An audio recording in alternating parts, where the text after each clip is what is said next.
el pasajero sin rostro. El lujoso crucero Eclipse del Mar surcaba las aguas oscuras del océano con su acostumbrado esplendor. Pasajeros adinerados disfrutaban de la opulencia del barco, ajenos a la pesadilla que pronto los envolvería. Todo comenzó con susurros. Murmullos de los empleados que aseguraban haber visto a un hombre sin rostro vagando por los pasillos en plena madrugada. Lo más aterrador era que solo podían verlo en los espejos. Al girar la cabeza, el pasillo estaba vacío.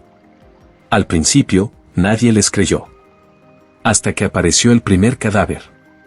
La víctima, un joven turista francés, fue hallada en su camarote con la piel arrancada, como si hubiera sido despojado de su propia identidad.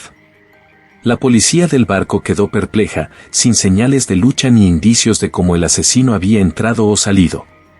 Los pasajeros comenzaron a entrar en pánico cuando, noche tras noche, nuevos cuerpos aparecían con el mismo patrón macabro.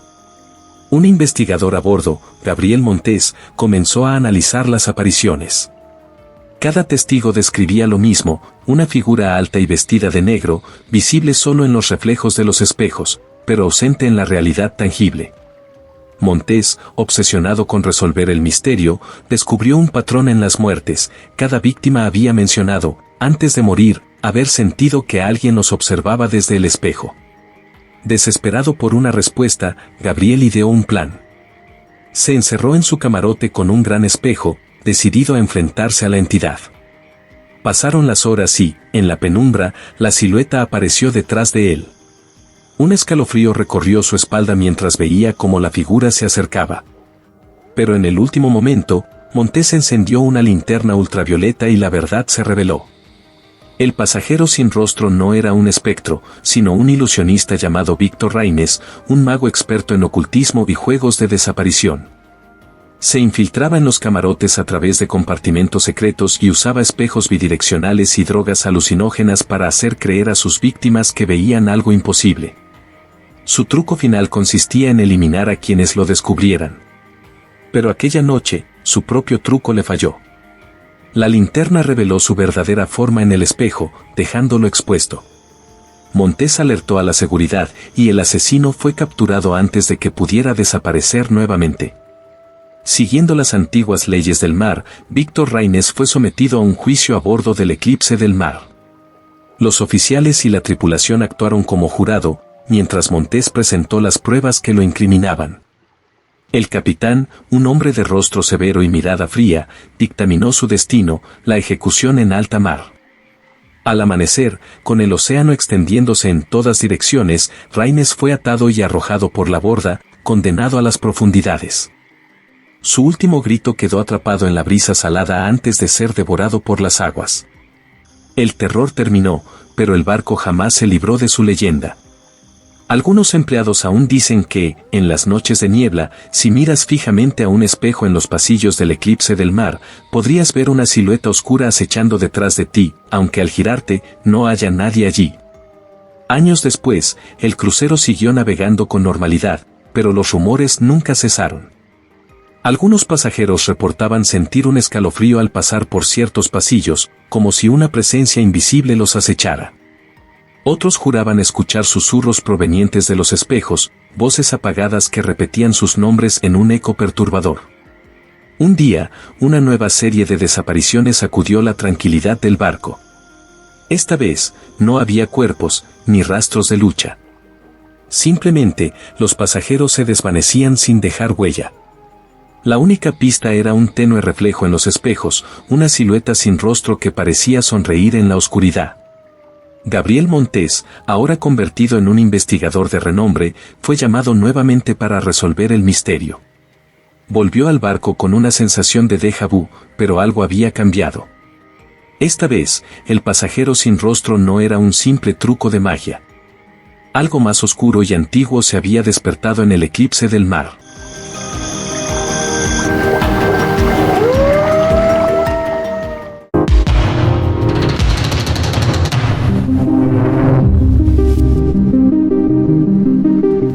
La tripulación perdida. El crucero Majestic Dawn era conocido por su lujo y exclusividad, una ciudad flotante que navegaba por el Atlántico en un viaje de ensueño. Sin embargo, en la tercera noche de travesía, una inquietante señal de auxilio irrumpió en la frecuencia del capitán. Era un mensaje corto y entrecortado, apenas audible entre la estática. Aquí el Erebus. Estática, emergencia. Estática, sin tripulación, algo está, estática. No estamos solos. El mensaje se repetía una y otra vez, como si nadie estuviera realmente transmitiéndolo.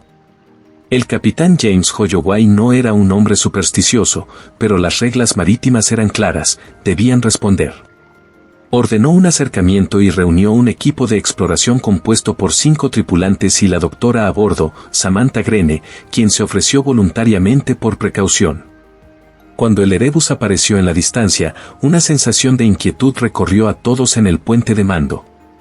La embarcación se mecía lentamente sobre el agua, con sus luces parpadeando como si estuvieran a punto de apagarse. No había señales de movimiento a bordo. El Majestic Dawn se alineó junto a la nave a la deriva y el equipo de exploración cruzó a través de una pasarela de emergencia. Tan pronto como pisaron la cubierta del Erebus, algo se sintió mal. El aire estaba helado, aunque el océano era cálido. Un hedor a sal y óxido viejo impregnaba el lugar, como si el barco hubiera sido abandonado por años. No hay nadie en cubierta, murmuró Samantha, sujetando su linterna con fuerza. El grupo avanzó con cautela, revisando cada rincón. En el comedor principal, los platos seguían servidos en la mesa, la comida marchita pero intacta. Había tazas de café aún con residuos secos en su interior. Como si la tripulación simplemente hubiera desaparecido en mitad de su rutina. Pero lo más inquietante era el silencio absoluto. No se escuchaba ni el vaivén de las olas ni el crujir del casco. Era como si el barco estuviera suspendido en el tiempo. El oficial Mark O'Connor encendió la radio de su traje para reportar al Majestic Dawn. Aquí el equipo de exploración. No hay signos de la tripulación. Todo parece congelado en el tiempo. ¿Nos copian? Solo hubo estática como respuesta. Tal vez la interferencia, intentó decir Samantha, pero fue interrumpida por un grito desgarrador proveniente del pasillo principal. El grupo corrió hacia el sonido, pero cuando llegaron, no había nadie. Solo encontraron la linterna de uno de sus compañeros, James Riley, parpadeando en el suelo. ¿James?, llamó Mark, con la voz temblorosa. Nada. Samantha se agachó para recoger la linterna, pero cuando la tocó, sintió un escalofrío recorrerle la espina dorsal. El mango aún estaba caliente, como si su dueño hubiera estado sujetándola hace apenas unos segundos. Un rugido sordo resonó en el aire. «Tenemos que salir de aquí», dijo Samantha, con la respiración entrecortada. Dieron media vuelta y corrieron hacia la pasarela para regresar al Majestic Dawn. Pero cuando salieron a la cubierta, el crucero ya no estaba allí. El mar se extendía vacío y negro hasta donde alcanzaba la vista. «Esto no es posible», susurró Mark, paralizado por el terror. La radio comenzó a emitir un sonido distorsionado. Primero fue un zumbido, luego algo parecido a una voz. Demasiado tarde. El frío se intensificó de repente. El aliento de Samantha y los demás comenzó a salir en nubes de vapor. Fue entonces cuando vieron la silueta. Al fondo del pasillo, más allá de la luz tenue del barco, una figura alta y oscura los observaba. No tenía rostro, solo un vacío negro en su lugar. Era humana, pero al mismo tiempo no lo era. ¿Qué demonios?, balbuceó uno de los tripulantes. El ente dio un paso adelante. Y entonces, sin previo aviso, uno de ellos comenzó a desvanecerse. Su piel se tornó traslúcida, como si una fuerza invisible lo estuviera absorbiendo. Gritó con desesperación mientras su cuerpo se disolvía en la nada. «Uno menos». «Corre», gritó Samantha, tomando a Mark del brazo. Pero al dar el primer paso, otro miembro del equipo fue arrancado del suelo. Su silueta se fragmentó en sombras y desapareció sin dejar rastro. «Dos menos». El terror absoluto se apoderó de Samantha. Ella y Mark corrieron hacia la sala de control en busca de alguna respuesta. Las luces del Erebus comenzaron a fallar. El barco parecía latir con un pulso lento, como si algo vivo habitara en su interior. Y entonces, Samantha se detuvo en seco. En los monitores de la sala de control, vio las grabaciones de seguridad. Imágenes en bucle que mostraban lo que había ocurrido antes de que llegaran. La tripulación del Erebus no había desaparecido. Simplemente se habían transformado. Uno a uno, en los videos, los tripulantes se desvanecían en sombras, absorbidos por la presencia oscura que ahora acechaba a Samantha y Mark. Un susurro llenó la sala. Ahora, son parte del Erebus. Mark desapareció en un parpadeo. Samantha sintió un dolor indescriptible en el pecho. El mundo se oscureció. A la mañana siguiente, el Majestic Dawn divisó el Erebus flotando en la distancia. El capitán envió un nuevo equipo de exploración, pero, como siempre, el barco estaba vacío. El número de tripulantes en el Majestic Dawn, sin embargo, había aumentado en 2. La señal de auxilio seguía transmitiendo. Esperando nuevas víctimas.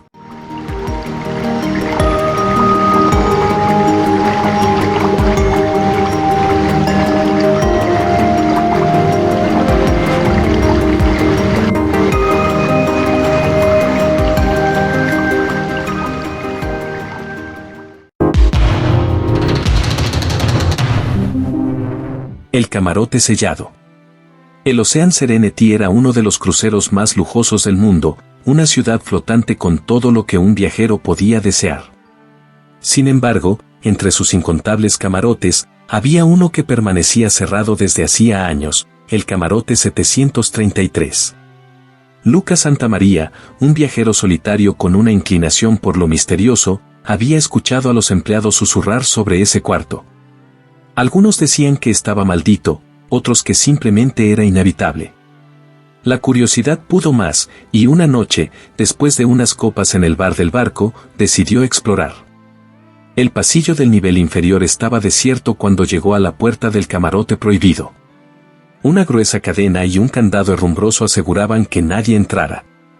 Miró alrededor, asegurándose de que no hubiera nadie observando, y con un rápido movimiento sacó una pequeña herramienta que había traído de casa.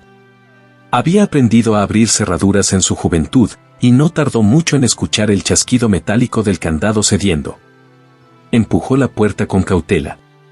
Un olor rancio y húmedo se deslizó hacia él como un aliento antiguo. El camarote estaba intacto, como si alguien hubiera vivido allí y, de repente, se hubiera desvanecido en el tiempo. La cama estaba perfectamente hecha, la maleta abierta sobre un sofá con ropa polvorienta en su interior. Una taza de café petrificada aún reposaba sobre la mesita de noche. Pero lo que más le heló la sangre fue la figura en el rincón. Un hombre vestido con un elegante traje gris, con el cabello engominado y el rostro inexpresivo, estaba sentado en un sillón de terciopelo azul. Sus manos descansaban sobre los apoyabrazos y su cabeza estaba levemente inclinada hacia un lado. Lucas dio un paso atrás, horrorizado. El hombre no respiraba. Su piel estaba cerúlea, pero no mostraba signos de descomposición. Sus ojos, hundidos en cuencas sombrías, parecían mirarlo fijamente. El corazón de Lucas latía con fuerza, pero su fascinación era mayor que el miedo. Con la linterna de su celular, iluminó el pecho del cadáver. En la solapa de su traje, había un broche dorado con las iniciales HL. Decidió que ya había tenido suficiente y se dio la vuelta para salir, pero en cuanto puso un pie fuera del umbral, la puerta se cerró violentamente detrás de él. El aire en la habitación se volvió denso. La luz de su teléfono comenzó a parpadear. Y entonces, la voz sonó. Un susurro lento y gutural, como si viniera de las paredes. ¿No te quedarás a hacerme compañía? Lucas se congeló. Giró lentamente la cabeza y vio lo imposible. El cadáver se había puesto de pie. Su cuello crujió cuando inclinó la cabeza hacia un lado, como si estuviera estudiándolo. Sus labios se torcieron en un intento de sonrisa, revelando dientes ennegrecidos. Lucas corrió hacia la puerta, golpeándola con fuerza, gritando por ayuda. Pero el sonido parecía no salir del camarote, como si el lugar estuviera atrapado en un bolsillo de la realidad. Una risa baja vibró en la oscuridad. De repente, la luz de su teléfono se apagó. Silencio. Luego, un susurro justo detrás de su oreja. Ahora somos dos. Gritos desgarradores retumbaron en la oscuridad del camarote. Al día siguiente, el personal del barco descubrió que la cadena y el candado seguían en su lugar, sin señales de haber sido tocados. Pero en los registros del barco, se detectó una anomalía. El número de pasajeros había disminuido en 1, a pesar de que nadie se había bajado del crucero. Esa noche, en la penumbra del camarote 733, dos figuras estaban sentadas en el sillón, esperando al siguiente curioso. Si te ha gustado el relato, dale like, comenta y comparte, sobre todo suscríbete al canal, gracias.